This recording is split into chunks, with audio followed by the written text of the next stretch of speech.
ay ang ating pangunahing tungkulin dahil ang serbisyong medikal ay karapatan at hindi dagdag pasanin.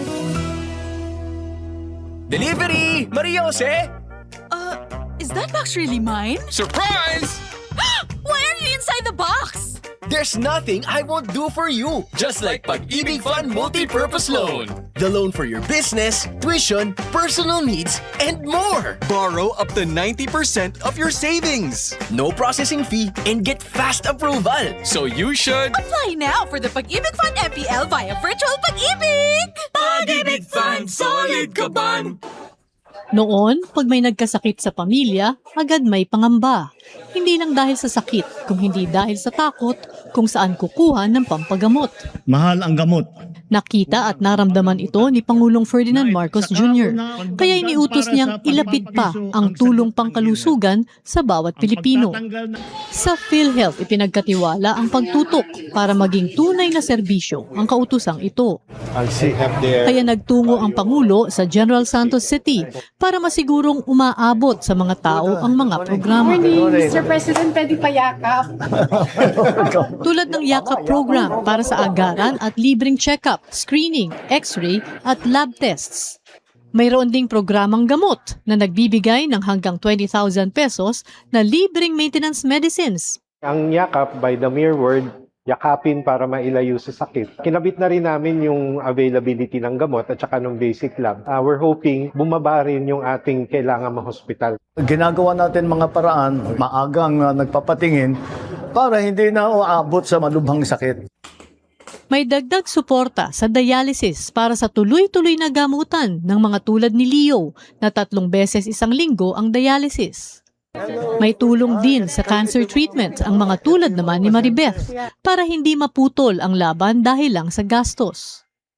Pinalawak din ang maternity coverage para sa normal delivery, cesarean, pati prenatal at postnatal care. Ikalat natin yung balita para alam ng tao kapag may karamdaman sila, meron silang gustong patignan, yung anak nila, whatever, meron silang pupuntahan. Sa buong bansa, tuloy-tuloy ang trabaho, isa-isang inaayos ang mga bagay na nagpapagaan sa buhay ng mga Pilipino. Ngayon may PhilHealth, may tulong. Hindi lang ito benepisyo, kung hindi ka panatagan para sa bawat pamilyang Pilipino. Ito ang Presidential Broadcast Service. Radyo Pilipinas. Radyo Publiko. Ng bagong Pilipinas para sa bagong Pilipino. Naghahatid ng mahahalagang balita at impormasyon na guugnay ng pamahalaan sa sambayanan. Tulay sa himpapawid ng serbisyo publiko. Radyo Pilipinas. Radyo Publiko. Ang boses ng Pangulo. Sa Borongan, 657. Radyo Pilipinas. Radyo Publiko. Sa iisang himpilan. Pinagsanib na puwersa Para sa mas malawak na serbisyo publiko. Radyo Magic 78. Sports Radio 918. Radyo Pilipinas. Radyo Publiko. Radyo Pilipinas. Radyo Publiko.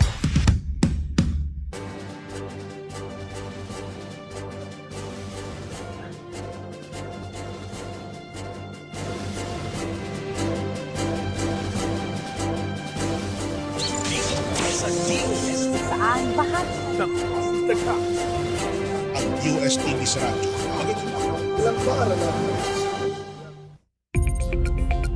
Magandang hapon Luzon, Visayas at Mindanao. Ako ang inyong kapatid sa Impapawid, Onin Miranda. Narito na ang programa maghatid ng mga balita at informasyon tungkol sa siyensya, teknolohiya at inobasyon. Kokonekta sa bawat Pilipino sa mga sulok ng mundo. Dalaan mga programa at proyekto ng Department of Science and Technology sa ngalan ng ating kalihim, the U.S. Secretary Renato U. Silidong Jr., ako po si Asek Napoleon Juanillo Jr. at ito ang ating Radyo Siyensya. Sa DOST, konektado ka. Asek, magandang hapon po sa inyo, magandang agham po sa inyo. Magandang agham po sa iyo, Onin, at Happy New Year. Happy New Year, sir. Yeah. Wala pa tayong batian ng New Year. Tama-tama, 2026. Magandang pagsalubong sa atin ito ngayong bagong taon. Totoo nga naman at magandang agham again sa iyo at sa lahat ng ating mga kakonek. At sa lahat po ng ating mga connect, welcome po sa ating bagong time slot Sama-sama tayong matuto at kilalanin ang iba't ibang programa at kaganapan ng Department of Science and Technology ngayong taon. Tuwing Biyernes na po tayo mula alas 3 hanggang alas 4 ng hapon dito lang sa Radyo Pilipinas 1. At live din po tayo sa official Facebook page ng DOSTV. Sabay din po mapanood sa TV Plus Channel 3 at For the Box Channels 45 to 49. At para lahat tayong makakunag mga kaibigan, oras na para pakinggan ang mga nagaganapan sa DOST sa linggo nagdaan straight from the SNT Authority ng bansa. DOST Secretary Renato Yusnudum Jr.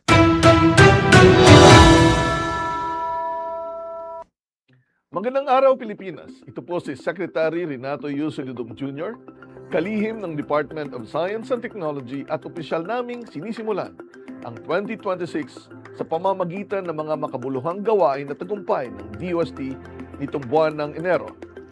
Noong ika-5 ng Enero, pinangunahan natin ang kick-off ng Philippine Tropical Fabrics Month na may temang Stitching Futures.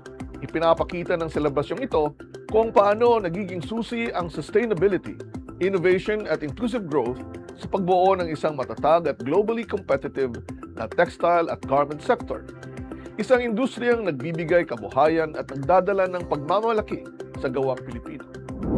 Ika-7 ng Enero, isinagawa ang DOST Public Service Continuing Plan o PSCP orientation. Mahalaga ito upang masigurong tuloy-tuloy ang paghahatid ng serbisyong pampubliko ng DOST, lalo na sa panahon ng sakuna, krisis o anumang disruption. Sa pamamagitan ng PSCP, handa ang ahensya na ipagpatuloy ang mahalagang programa at serbisyo para sa sambayanang Pilipino, anuman ang sitwasyon. Noong 9 ng Enero, ikipagpulong tayo kay Her Excellency Sarah Halton, ang bagong talagang ambassador ng United Kingdom sa Pilipinas. Napag-usapan ang patuloy at mas pinalalim pang ugnayan ng Pilipinas at United Kingdom sa larangan ng science, technology at innovation. Isang partnership na nagbubukas ng mas maraming oportunidad para sa research, talent development at innovation-driven growth. Ika-12 ng Enero, nagbigay ng courtesy visit sa DOST si Cagayan Provincial Governor Edgar Aglipay. Muli naming pinagtibay ang aming iisang layunin, gamitin ang agham, teknolohiya at inobasyon bilang pangunahing sandigan ng pag-unlad ng lalawigan ng Cagayan. Noong ika-14 ng Enero, nagsagawa ang DOST ng technical workshop kasama ang Department of Budget and Management upang talakayin ang mga teknolohiyang maaaring suportahan ang DIME program o Digital Information for Monitoring and Evaluation. Ang programang ito ay gumagamit ng drones, satellite at LiDAR technologies upang masigurong transparent, maayos at napapanahon ang monitoring ng malalaking proyektong panggobyerno. Sa parehong araw, tinanggap din natin ang courtesy visit ni His Excellency Lee Sang-hwa, Ambassador ng Republic of Korea sa Pilipinas, upang palakasin pa ang kooperasyon ng Pilipinas at Republic of Korea sa science, technology, and innovation, lalo na sa pagsuporta sa Asian Chairship ng Pilipinas ngayong taon. Ika-15 ng Enero, nagpagpulong tayo kay Ambassador Iza, ang Ambassador ng Pilipinas sa Germany, upang talakayin ang mga posibilidad ng mas malalim na ugnayan sa agham, teknolohiya at inobasyon sa pagitan ng dalawang bansa. Noong ika-16 ng Enero, isinagawa ang NCR leg ng public consultation sa draft implementing rules and regulations ng Republic Act No. 12310 o ang Expanded Philippine Science High School System Act of 2025. Isa itong landmark legislation na nagpapakita ng matibay na paninindigan ng pamahalaan na palawakin ang access ng kabataang Pilipino sa world-class STEM education sa buong bansa. Ika-19 ng Enero, naging abala ang DOST sa ilang mahalagang pagtitipon. Kabilang ang meeting kasama ang AAP, ang NASC Networking Forum, at ang courtesy visit ni His Excellency Mark Innes Brown, Ambassador ng Australia sa Pilipinas, upang patuloy na palakasin ang science and innovation partnerships ng dalawang bansa. At kahapon, ika-22 hanggang ngayon, ika-23 ng Enero, isinasagawa ang Southern Leyte Provincial Science and Technology Roadshow, kung saan inilunsad at opisyal na iturn over ang iba't ibang proyektong pangagham at teknolohikal, direktang nagdadala ng solusyon oportunidad at kaunlaran sa mga komunidad. Sa pagbubukas ng 2026, patuloy ang DOST sa pagtupad sa kanyang mandato. Ihatid ang agham at teknolohiya sa bawat Pilipino para sa agham na ramdam. Maraming salamat po, DOST Secretary Renato Yusnudum Jr. Samantala, alamin muna natin ang lagay ng panahon. May pag-ulat si Benson Estereha mula sa Pag-asa Weather Forecasting Center. Benson, magandang araw. Radyo Pilipinas. Magandang araw po, Sir Oning, ganyan din sa ating mga taga-subaybay. Sa ngayon, patuloy ang epekto ng amihan o northeast monsoon sa malaking bahagi ng bansa. Asahan magiging makulimlim ang panahon at may mga mahihinang pag-ulan over Cagayan Valley, mga probinsya ng Apayao, Kalinga, Mountain Province, Ifugao, pababa ng Aurora, Quezon, Oriental Mindoro, buong Bicol Region, Eastern Visayas, down to Caraga Region, Northern Mindanao, and Davao Region. Ang natitirang bahagi ng bansa, bahagyang maulap hanggang maulap ang kalangitan ngayong araw at sasamahan lamang po ng mga pulupulong ulan or mga isolated light rains. Samantala, patuloy din ang paglamig ng ating temperatura dahil pa rin sa pag-ihip ng malamig na amihan galing po dito sa may Siberia at saka po sa mainland Asia. Asahan naman yung temperatura for Metro Manila between 20 to 30 degrees habang sa Baguio City naman 11 to 21 degrees Celsius. Meron pa rin tayong minomonitor po na low pressure area sa loob ng PAR pero wala naman itong direct effect sa ating bansa. 765 kilometers east of Surigao del Sur kaninang madaling araw or kaninang umaga. At wala namang malayo sa kalupaan, wala namang inaasahang direktang epekto pa. Yung muna latest muna dito sa Weather Forecasting Center ng Pag-asa, Benny Estareja, magandang hapon po. Maraming salamat, Benson Estereha. Samantala, narito na ang iba pang napapanahong balita ka. Ito ang Balitang Rapido. Starbucks ng DOST ipinagkaloob sa mga pampublikong paaralan sa Region 7. Ipinagkaloob ng Department of Science and Technology Region 7 o DOST-7 ang Starbucks sa 6 na pampublikong paaralan upang palakasin ang kalaman sa siyensya at teknolohiya sa mga mag-aaral at guro katuwang ang lokal na pamahalaan ng Pinamungahan Cebu. Ang Starbucks o Science and Technology Academic and Research-based openly operated kiosks ay isang offline digital library na nagbibigay ng libo-libo materyales sa siyensya, matematika, teknolohiya, agrikultura at iba pang asignatura na maaaring magamit sa research, talakayan sa klase at independent learning, lalo na sa mga lugar na limitado ang internet connection. Sa isinagawang orientation, sinanay din ang mga guro sa bastong paggamit ng Starbucks upang mas mapalawak ang interes at kalaman ng mga estudyante sa siyensya at iba pang asignatura. Malaking hakbang ito para suportahan ang edukasyon at hikayatin ang kurikulum ng Science and Technology sa komunidad. DOST, inilunsad ang bagong Innovation Hub sa gitnang Luzon. Opisyal na inilunsad ng Department of Science and Technology or DOST ang ikatlong Innovation Hub or iHub sa Science City of Muñoz, Nueva Ecija bilang bahagi ng kanilang pagpapalawak ng teknolohiya at inobasyon. Ang bagong iHub ay matatagpuan sa opisina ng DOST Nueva Ecija at naglalayong magsilbing collaborative at tech-driven space para sa mga estudyante, mga mananaliksik, mga startups at mga maliliit na negosyo. Dito ay maaari silang magbahagi ng ideya at bumuo ng mga solusyon na makakatulong sa pagpapaunlad ng ekonomiya ng rehiyon. Ang mga iHubs ay hindi lamang pasilidad. Ito ay tinatawag na mga catalyst for change na sumasailalim sa pangako ng DOST na gagamitin ang siyensya at teknolohiya upang lumikha ng mga oportunidad, masolusyonan at ang mga hamon at gawing mas matatag at competitive ang rehiyon.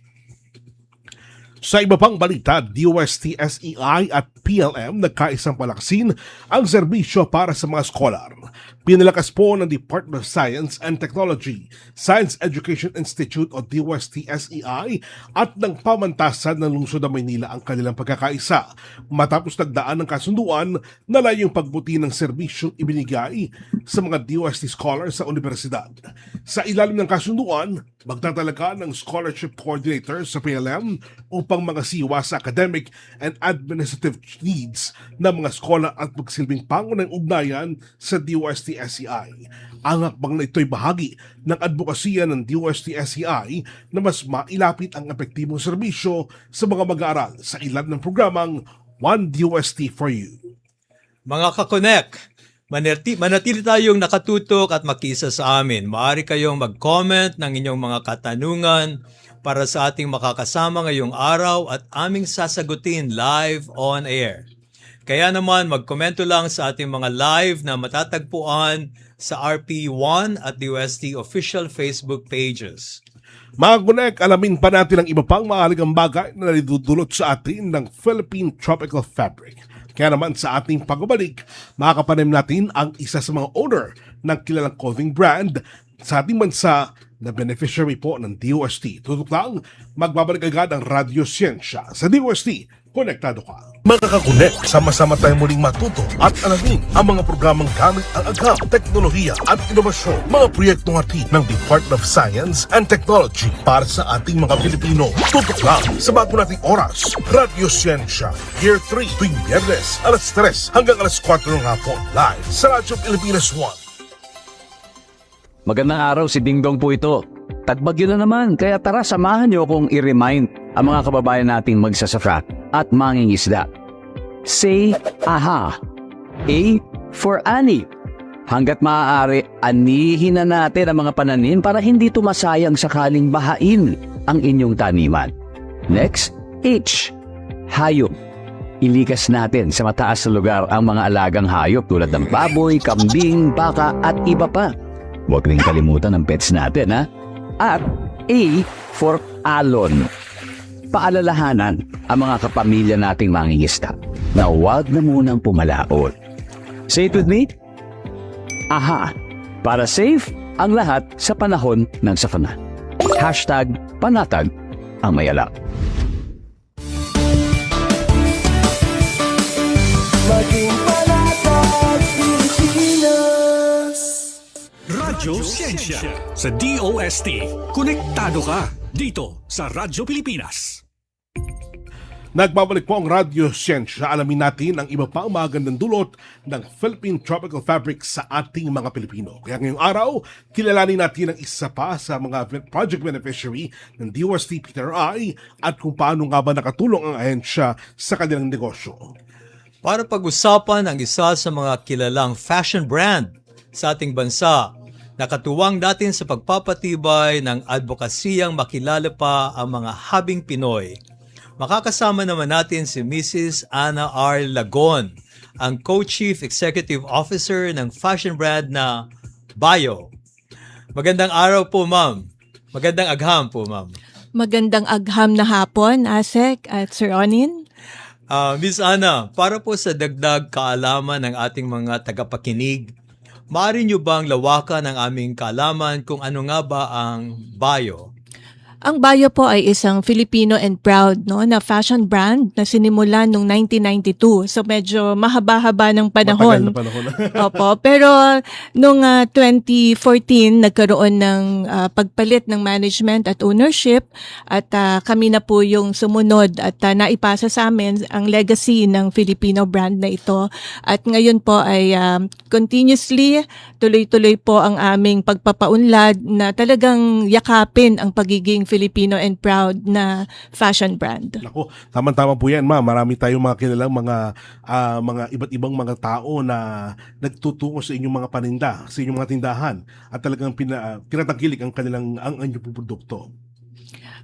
Yun nga po ang aming yung hope namin na tuloy-tuloy na sana makita nila ang relevance po ng Filipino brands at ang importansya nito sa economy natin locally. Mm-hmm. Ma'am, paano po ba nagsimula kayo sa clothing line? Nung bata pa lang ba kayo ay pangarap nyo na ito? Bakit po damit ang napili niyo negosyo? I belong po sa third generation garment maker. Yung aking lola ay may patahian no sa local, pero ano siya, supplier. Wala siyang sariling brand. So nagsusupply siya sa mga stores. Ang mother ko naman ay nag-i-import ng mga tela. So pagdating sa akin, kahit na iba sana ang aking kukuhanin kurso, talagang bumabalik doon sa pagmamahal ko sa fashion. At nakita ko yung dalawang side, yung isang nag-i-import ng tela at yung isa gumagawa. So noon pa lang, kita ko na yung difference na bakit kaya kailangan mag-angkat pa sa ibang bansa. So may mga ganun na akong katanungan early on. Makaka-connect mula sa ating mga live viewers online. Tanong po mula kay Vina de la Peña ng Nueva Ecija. Bilang isang Filipino fashion brand, bakit po ninyo piniling makipag-collaborate sa DOST at gumamit ng mga locally developed technologies tulad ng yarns at tela, TexRev or textile recycling, lokal na silk, natural dyes at handloom weaving? Maraming salamat, Asek. No? Marami talagang proyekto yung nabanggit nyo dahil matagal na po kaming nakikipag-partner at collaborate sa PTRI simula pa noong 2014. Pero mas naging matibay itong mga nakakaraang ilang taon. Siguro dala na din ng pangangailangan at nakita namin yung saysay, ang importansya talaga to strengthen yung local value chain. Naapektuhan tayo ng malaki nung nagkaroon tayo ng pandemic, wala tayong maangkat sa labas, no? Pero yun ay ano na lang, nasa bandang dulo na. Ang maganda, nasimulan namin ng maaga pa. Nagkaroon ng roadmap ang aming connect sa PTRI because of yung mandate nila, no, yung textile research, at in line na rin doon sa aming vision for recreating the narrative of the brand. Aside from being a Filipino and proud brand, gusto namin maging sustainable, no? In-embrace namin yung proseso ng circular economy na diyan mo makikita kung gaano ka-importante yung local ecosystem. Ang nakita namin, ang lakas ng agriculture sa atin, yung science, napaka-importanting element para tingnan kung paano maipagdudugtong yung strength ng agriculture, kung saan kumukuha kami ng fiber na nagiging yarn, pero wala kaming alam dun kasi technology yon. So yung nakita naming need, ang solusyon ay naging science-based, na talagang nagiging epektibo siya kasi may validation. Napakalaking support ang nabibigay ng research and development galing sa Philippine Textile Research dahil napagtitibay niya, no, yung mga goals namin, especially our sustainable goals, no, to achieve a stronger and local value chain ng aming materials. Ma'am, ano po yung mga local product po mula pa sa PTRI ang nagagamit po ninyo at talagang pinalalaganap na ngayon? Ang unang-una naming talagang tinaniman, no, ng aming oras, panahon at connection sa research ay yung Philippine Silk. Napakalaking bagay na naging parte kami ng revival dahil matagal na siyang nasa Pilipinas pero matagal na rin siyang nawala. At nung nakita namin yung opportunity na ibalik ito, yun ang unang-una namin na parang sobra kaming na-inspire kung paano siya mangyayari. At hindi namin kayang gawin yon kung walang ang DOST na katuwang. Yung iba pang mga na-develop namin at naging daan para magkaroon kami ng opportunity sa aming mga fashion pieces, yung abaka, no? Abaka, kawayan, yung bamboo fabrics. Pinaka malaking achievement na nakikita ko ngayon, itong pinakahuling collaboration namin, hindi naman huli, ibig sabihin latest lang. Yung TexRev, textile revitalization. Ito yung pag-upcycle ng mga pinagtabasan galing sa production kasi kami rin ang gumagawa ng mga produkto namin. We are really very proud na made in the Philippines po ang mga produkto ng Bayo. Ano po yung mga produktong yun, ma'am? Ibig sabihin talagang kung tutusin, kumbaga kung noon natin ito sinimulan, matagal na itong nawawala sa sa pinagagawa ng produkto ng iba't ibang mga tao. Pero ngayon ay talagang napapakinabangan pa no. Ano kami kasi, 'di ba, fashion brand. So karamihan talaga damit, apparel. Pero hindi rin kami tumigil doon. Nag-develop na rin kami ng products na pwedeng gamitin as accessories. May mga bags din kami nagawa sa natural fiber. Medyo challenging lang yung scale. Kaya ang ginawa namin, isa sa mga branches namin, convert namin sa slow fashion brand. So bukod doon sa mainstream brand ng Bio, which is present nationwide, meron kami ngayong isang branch na kinonvert. Ito yung nasa Greenbelt 5 Bio Atelier ang pangalan niya. Nandoon po lahat ng dinedevelop namin na fabrics between PTRI and Bio. At least kahit na hindi pa ganun karami, dahil syempre nasa research pa tayo, kailangan natin subukan sa market kung viable ba siya, tatanggapin ba siya bago tayo mag-invest na i-scale up ito. So yung Bio Atelier, nandiyan yung mga innovations, mga innovative pieces namin na talagang we are very proud na hindi lang dito sa Pilipinas pinapakita, pero na-showcase na rin siya abroad. Mula pa rin po sa ating mga live televiewers naman, tanong mula kay Dave Caragayan bilang advokasya ng Bio, ang pagiging eco-friendly, paano nakatulong sa kalikasan ng paggamit ng mga lokal na ibla gaya ng abaka, pineapple, at bamboo?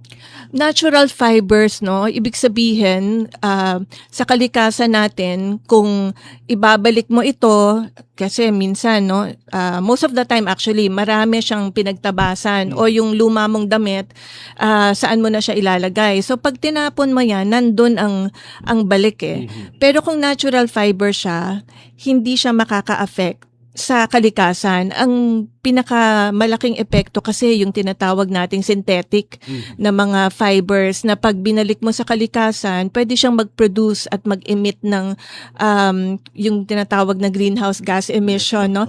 At sa pag-produce din ng natural fibers, napakababa nung kanyang greenhouse gas emission kung ikukumpara mo sa mga synthetic fibers. So, malaki talaga yung impact sa environment. Ma'am, gaano po kahalaga ang research and development and innovation, lalo na ang suporta ng DOST PTRI sa pag-develop ng iyong mga produkto? Napakahalaga po. Kaya kami hindi tumigil simula nung 2014 hanggang ngayon.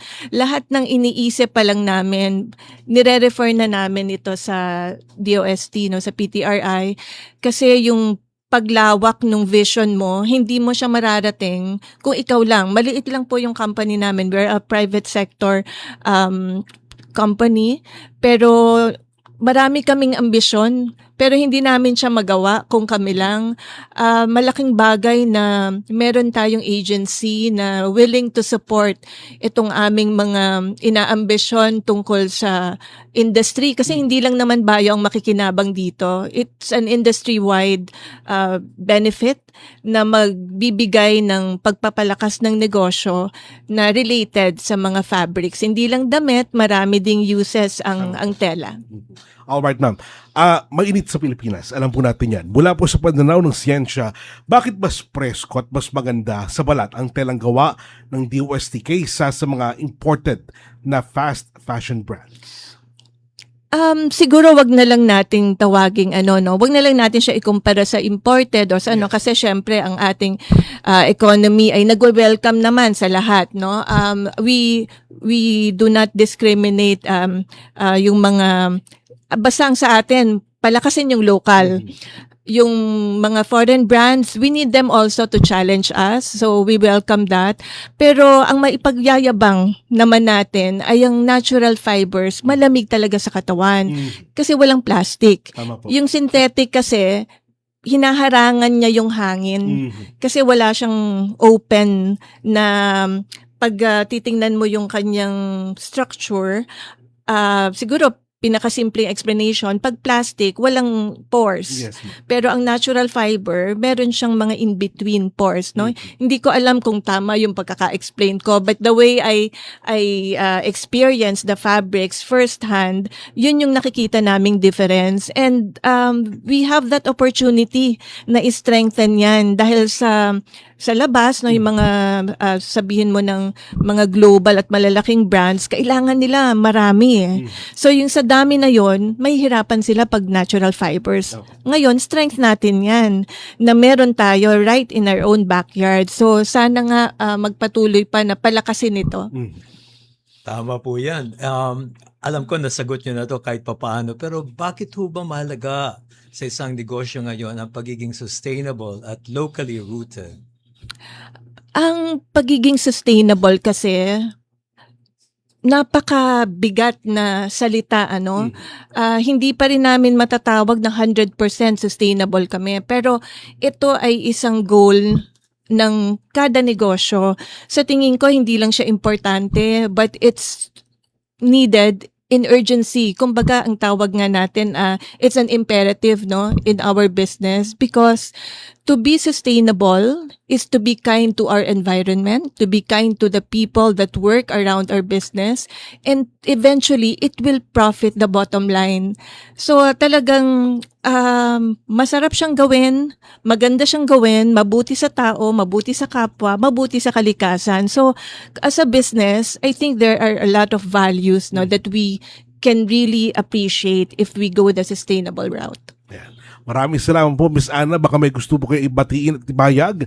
Saan po pwedeng makita ng ating mga tagamakinig at manonood ang inyong koleksyon? I-take ko yung opportunity na ito, no, para imbitahan na sana makabisita kayo sa any Bio branch nationwide. Lahat ng malls naman, halos lahat ng malls meron kami. Pero may isa lang kaming Bio Atelier sa Greenbelt 5. Kung gusto niyo yung talagang community-made weaves, nandoon po lahat. That's in support of Bio Foundation, providing livelihood to several communities. Maraming salamat. Pwede kong special mention ang DOST PTRI for really believing in the vision that we have, no, not for the brand alone but really for the nation. So maraming salamat po. Maraming salamat po, Miss Ana R. Lagon, ang Co-Chief Executive Officer ng fashion brand na Bio. Proud na proud po kami sa Bio. Salamat. Congratulations. Salamat, ma'am. Maraming salamat po. Mga Connect, alam nyo ba na ngayong buwan ay ipinagdiriwang natin ng Philippine Tropical Fabrics Month at ang isa ang DOST sa mga tagapagsulong po nito. Yung pag-usapan natin, maratiling nakatutok, magkabalik agad ang Radyo Siyensya sa DOST. Konektado ka. Ang inyong pinagkakatiwalaang Radyo Pilipinas nasa TV na. Oo, nasa TV na. Ang Radyo Pilipinas 738 AM ay live nang mapapanood sa Channel 3 ng ABS-CBN TV Plus at Channels 45 to 49 ng GMA Affordabox. Kaya may access ka na sa balitang totoo anytime, anywhere. Sa radyo, sa social media at TV. Radyo Pilipinas 738 AM. Time to celebrate kulturang Pinoy. Tradisyon, musika, sining, literatura at iba pa. Anything and everything fun and Filipino. Ito ang Pinoy Kultura. Iba ang musikang Pilipino or more popularly known as OPM. May OPM na makabago. May OPM na makaluma. Sandal mo sana ang ulo mo sa ulo. May OPM na rock. May OPM na rap. What you know last night, yo, it was the best. May OPM na mabagal. Agad magaganda ang mga Pinay. May OPM na mabilis. May OPM na Tagalog. Ang himig natin. May OPM na English.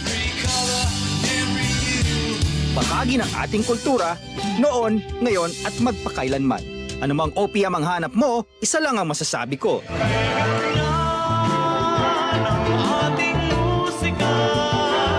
Yan ang Pinoy Kultura because our culture is cool.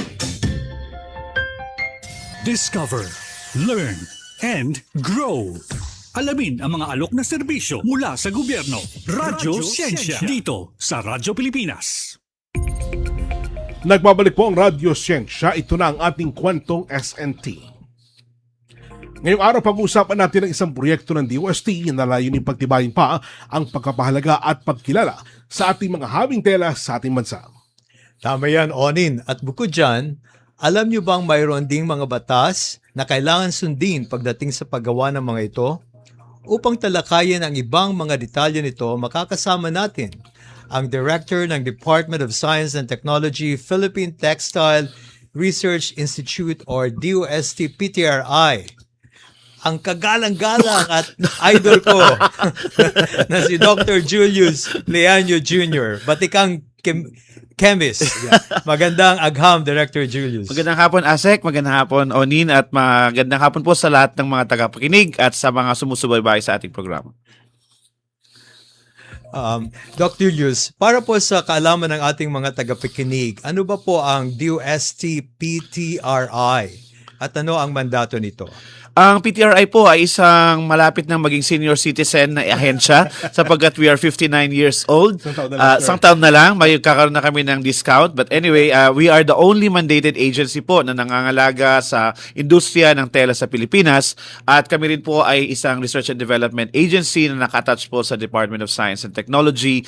Ang lawak po, kung kasing lawak ang supply and value chain ng tela, ganun din po ang lawak ng nasasakupan ng ating pag-aaral at ng ating pangangalaga. Ayun. Kung lawak at lawak ang pag-uusapan natin, Director, talagang napakarami na po na nagawa ng DOST-PTRI. Well, yung una po nating naging tema very recently was actually pushing boundaries kasi alam mo ang tela palaging fashion ang pasok eh. So very limited yon. Actually ang wearables is a very small percentage of the textile consumption sa Pilipinas. So sabi namin dapat makuha natin yung lahat. That's why siguro kaya medyo naging ubiquitous not only textiles but actually the institute itself. Pero ano ba nga ba itong Philippine Tropical Fabric, sir?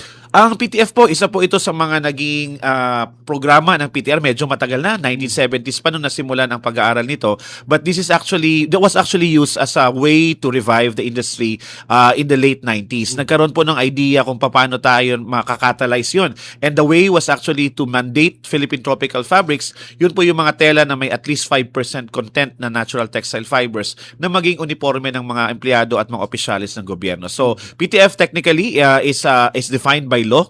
Hindi po ito lang like a loose definition, and it must contain at least 5% by weight of these natural textile fibers: abaca, banana, pineapple, bamboo, and Philippine silk. Doc Julius, paano naman po pumapasok ang science and research ng DOST-PTRI sa paggawa ng mas komportable, matibay at sustainable na tela? Well, nag-evolve ASEC ang need ng Pilipino and even the global market.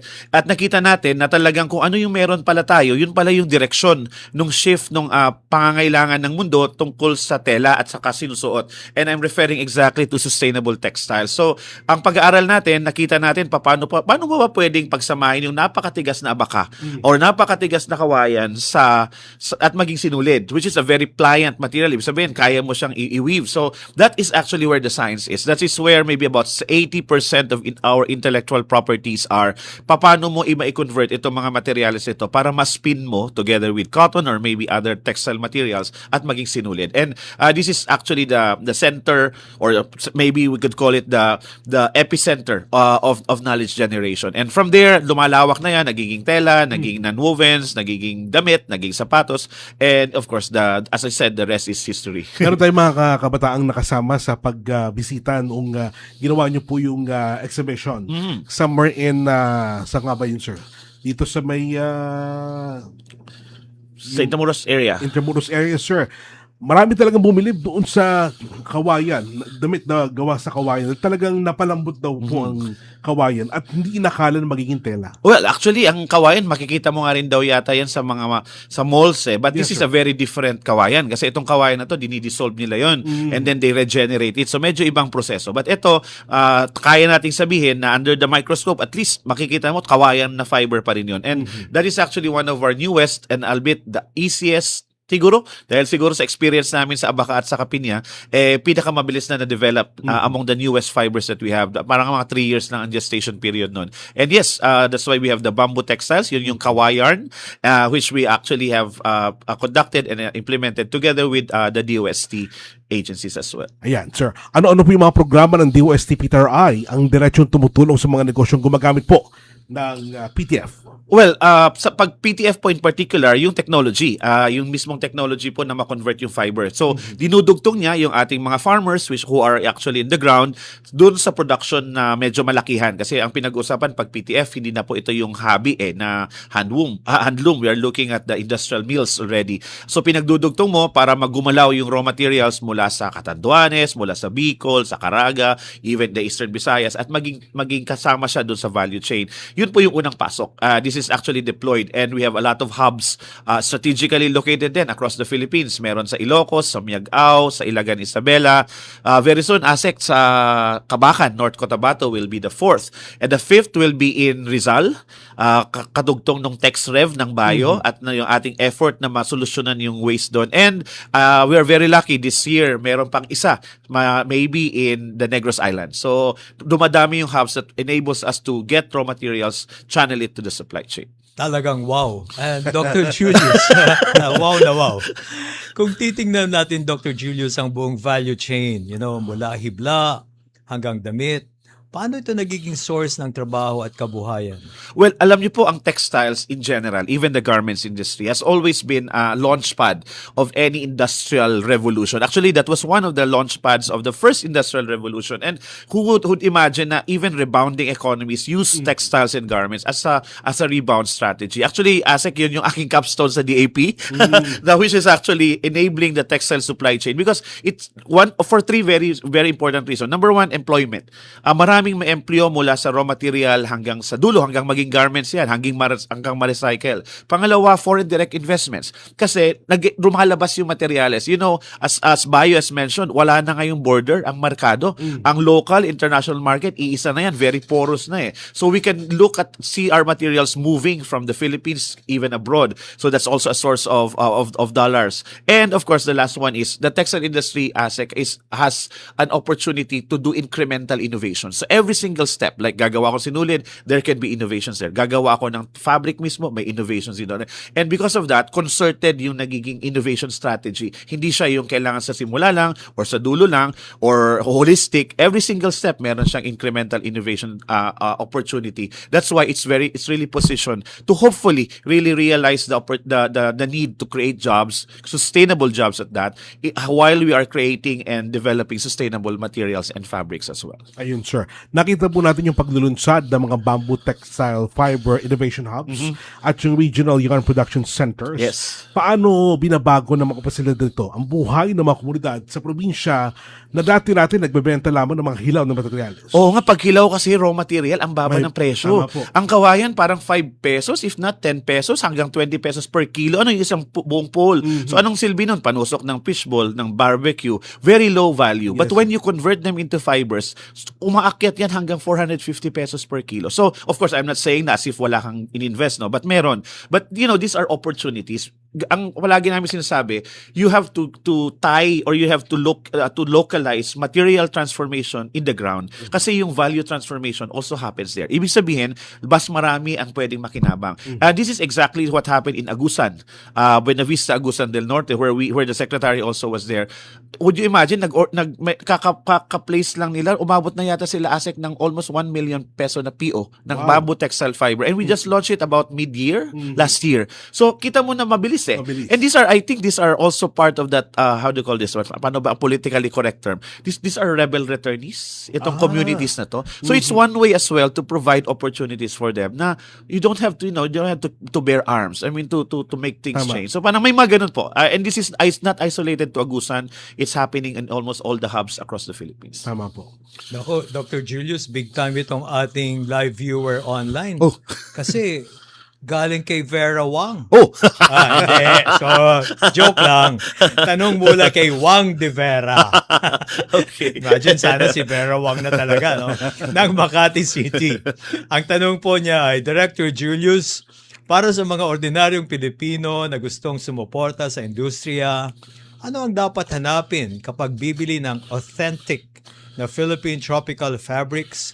Meron bang certification or tatak na dapat tingnan? Yeah. Unang-una po, natutuwa kami ibalita na nasa isang mall na yung ating Philippine Tropical Fabric as a mainstream material for barong in particular sa menswear. Hopefully, mag-cross na rin siya sa female. May code doon na nakalagay yung PTF, but what we are trying to do now, ASEC, is i-enforce natin talaga yung sign, yung mismong mark, para mas madaling ma-identify. And we were able to talk to the owners last week. They're very willing to carry the mark, which we have developed for all Philippine Tropical Fabric products sana. That's number one. Pangalawa po is certification, yes, because the PTRI is the only body that can certify a fabric to be Philippine Tropical Fabric, to be a PTF, or maybe to say an RA 9242 compliant fabric. Bakit natin kailangan i-certify? Kasi sa certification, ASEC, from raw material, mula sa farm, we have to validate, galing ba talaga dito sa Pilipinas? Dito ba talaga in-spin? Pag dito, nasaan ang facility mo? Dito ba weave? Nasaan ang facility mo? Because we have to make sure that the law really protects local investment, local companies. Because alam nyo, gagaling minsan natin din.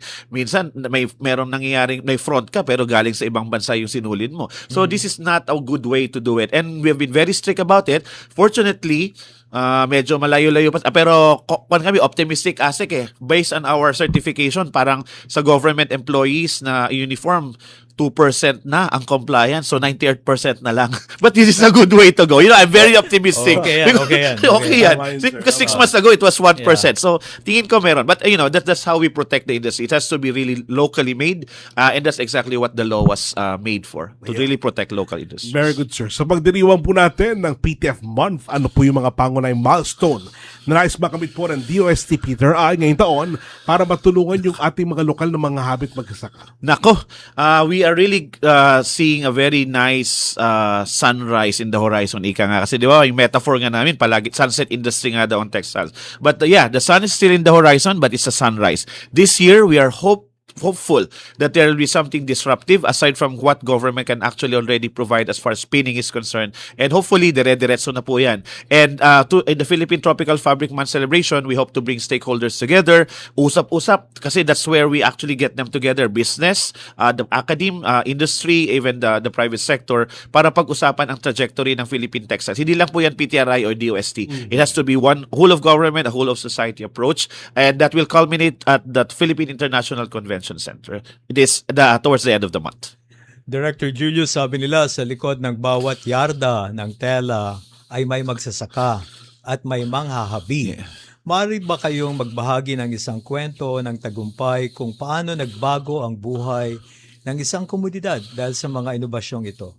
Well, marami po example, pero ang siguro ang pwede nating banggitin na isang tawag nito, yung heartwarming ika nga is maybe our weavers in Antique, in Bugasong, Antique. Hindi po sila totally nagsimula with PTRI, but ang maganda doon, ASEC, is the transition. They were able to transition from polyester-based yarns to cotton-based yarns, from synthetic dyed yarns to natural dyes.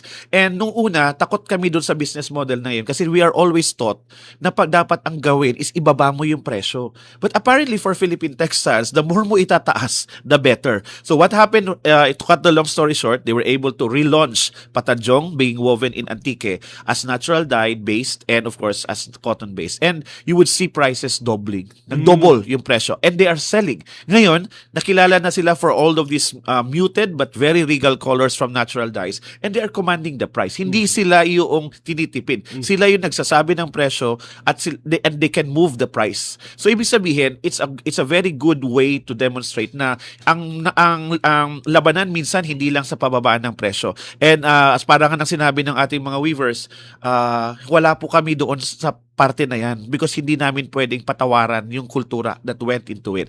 So that's why we also complement it with science and innovation because wag tayo makipaglaro doon sa presyo lang because I think Philippine textiles, especially the handloom woven ones, are really meant for a market that is both discerning and also both patriotic. And that's where we come in. That's where we support and hopefully marami pang ganyan na klase ng weaving communities na magkaroon tayo not just in Patnongon, in Antique, but also sa iba pang mga communities across the Philippines. Gano'n sure natin mapagmamalaki yung Philippine Tropical Fabric natin ngayon kumpara sa ibang mga bansa? Tayo ba'y nasa na ang ating ano? Well, technically, tayo lang ang meron yan. Because we are even sought by other countries. Paano nga ba gagawin yung abaka or banana na maging tela? Even India is reaching out for us as far as the pineapple fiber yarns are concerned. Pero, hindi tayo pwedeng makampante. They move very fast.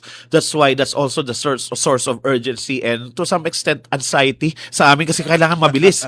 We have to move fast. Otherwise po, pag naunahan tayo, medyo mawawala na naman tayo sa merkado. But then again, the creativity is there, the experience is there, the raw materials are there. So it's really ripe for us to really move the industry forward. Hopefully, with a whole of government, whole of society approach, medyo may mangyari ngayon. Ayokong pangunahan. Natitempt ako kasi nakatingin si Asik na magre-report sana ako, Asik, pero wag muna. Pag nangyari yun, I'll be very happy to share the good news to you. But something brewing is coming up. Hopefully, very soon. Maganda po yan, Director Julius. Baka may gusto po kayong batiin, pasalamatan. Nasa inyo po pagkakataon. Oh well, maraming salamat po ulit sa pagkakataon sa Radyo Siyensya na ma-discuss ang Philippine Tropical Fabric. At gusto po nating manawagan sa lahat po ng mga kawani ng gobyerno, lalong-lalo po yung ating mga head of agencies. It's high time po that we already transition to Philippine Tropical Fabric. Remember po, every single year that we do not use PTF is every year din po that we are not compliant to the law. So, ulitin po namin yun. The Civil Service Commission is trying to push for it. Ang datos po, 2% pa lang ang compliance. So, this year, we will make sure that all of our heads of agencies will now be very much aware of what PTF is. Kasi po, hindi lamang po ito tela, hindi lamang po ito economic in nature, yung issue, but this is actually an issue of an industry trying to rebound and of course, all government agencies supporting it. So, sana po ay tulungan natin na magkaroon ng panibagong sigla ang telang Pinoy at we are counting on government's spending para po makatalyze ito as much as we would want to help our farmers, our weavers, and all artists across the Philippines. By the way, sir, ang ganda po ng suot yung Ay, salamat po. Matanda na po ito, pero this is a Philippine Tropical Fabric made of bandala. Abaka po yun that we did with project with Picard. This one during the pandemic actually. So, ayos pa siya. Ayos pa siya. So, we keep using and promoting it. Opo, salamat po. Thank you so much. Maraming salamat, DOST Philippine Textile Research Institute Director, Dr. Julius Leaño Jr. Ayan, mga gunek, oras na para naman ating alamin kung ano pa makaganapan ng ating kalihim sa mga susunod na araw. Straight from the S&T Authority naman sa DOST Secretary Renato Yusludong Jr. Bago po tayo magtapos, narito ang ilan sa mga nakatagdang gawain ng Department of Science and Technology sa mga susunod na araw. Sa ika-24 ng Enero, magbibigay po ang inyong lingkod ng lecture ukol sa Science, Technology, and Innovation in Governance para sa mga estudyante ng Development Academy of the Philippines. Tatalakayin dito kung paano nagiging mahalagang sandigan ang science, technology, and innovation sa paghubog ng epektibo, transparent, at makataong pamamahala. Sa Lunes naman, isasagawa ang ikatlong COFIL Steering Committee meeting kung saan patitibayin pa ang kooperasyon at mga susunod na hakbang para sa mas matibay na ugnayang pangagham at teknolohikal. Sa ika-27 ng Enero, magsasagawa ng public consultation sa draft implementing rules and regulations ng Virology and Vaccine Institute of the Philippines, partikular para sa NCR at legislative stakeholders. Sa parehong araw, formal ding bubuksan ang Telacon ng DOST PTRI bilang bahagi ng pagdiriwang ng Philippine Tropical Fabrics Month na magtatampok ng mga inobasyon at oportunidad sa textile at garment industry. Sa ika-29 ng Enero, isasagawa ang Visayas Call Conference na magbubukas ng mas malalim na talakayan at koordinasyon para sa mga programa at inisyatiba ng DOST sa rehiyon ng Visayas. At sa ika-30 ng Enero, idaraos ang Laser Project Stakeholders Forum, isang mahalagang pagtitipon para sa proyekto ng DOST Philippine Nuclear Research Institute na layong tugunan ng issue ng arsenic contamination sa tubig sa Luzon.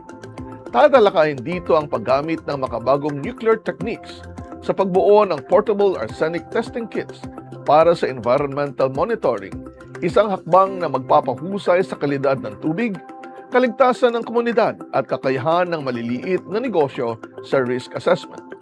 Sa parehong araw, dadalo rin tayo sa recognition and awarding ceremony at ika-53 anibersaryo ng DOST Picard bilang pagkilala sa mga natatanging ambag sa pananaliksik at kaunlaran ng sektor ng agrikultura yamang tubig at likas na yaman.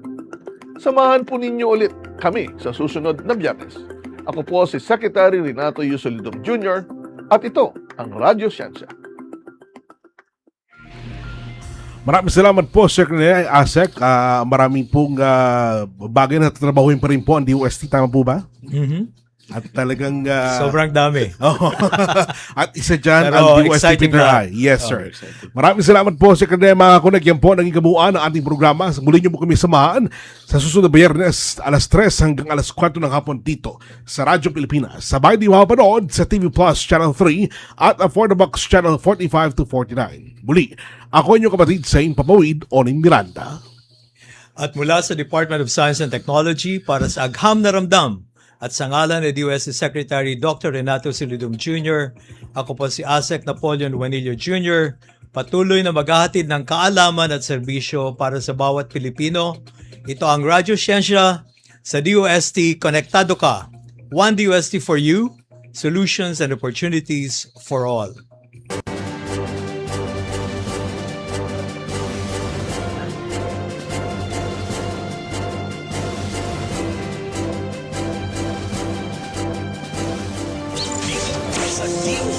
Saan bahagi ng ang UST Miss Radyo. Radyo